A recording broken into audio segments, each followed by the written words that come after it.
दोस्तों, अगर आपको भी कोई काम शुरू करने से पहले ही कठिन लगने लगता है तो इस कहानी को आपको जरूर सुनना चाहिए। तो कहानी है दो दोस्तों की। एक गांव में दो दोस्त रहते थे, जिसमें एक की उम्र 6 साल थी और दूसरे की 10 साल थी। उनमें बहुत गहरी दोस्ती थी। वो हमेशा एक साथ घूमते थे, एक साथ खेलते थे और एक साथ ही खाना पीना खाते थे।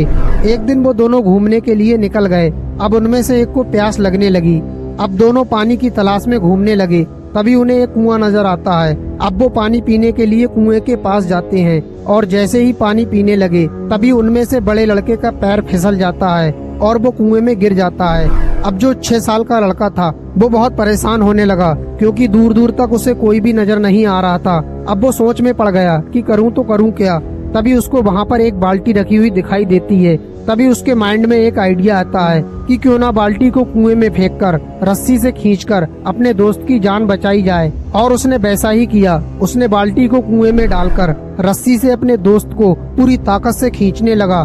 काफी प्रयास करने के बाद आखिरकार वो अपने 10 साल के दोस्त को ऊपर ले आया और फिर दोनों ने एक राहत की सांस ली। तभी दोनों थोड़ा आराम करने के बाद वापस गांव की तरफ चले गए और जैसे ही गांव में पहुंचे फिर उन्होंने सारी बात गांव वालों को बताई। लेकिन गांव वालों को विश्वास ही नहीं हो रहा था कि 6 साल का लड़का अपने 10 साल के दोस्त को कैसे कुएं से निकाल सकता है। तभी सारी बात सुनने के बाद एक बुद्धिमान व्यक्ति बोला कि इनके पास कोई था या नहीं। लड़का बोला, नहीं, हमारे आसपास कोई नहीं था। तभी बुद्धिमान व्यक्ति बोला, तो ये बात सच है। लोगों ने उससे कहा, लेकिन कैसे ऐसा हो सकता है। तभी बुद्धिमान व्यक्ति बोला, क्योंकि इनके पास ये कहने वाला कोई नहीं था कि तू ये नहीं कर सकता, इसलिए इसने 10 साल के अपने दोस्त की जान बचा ली।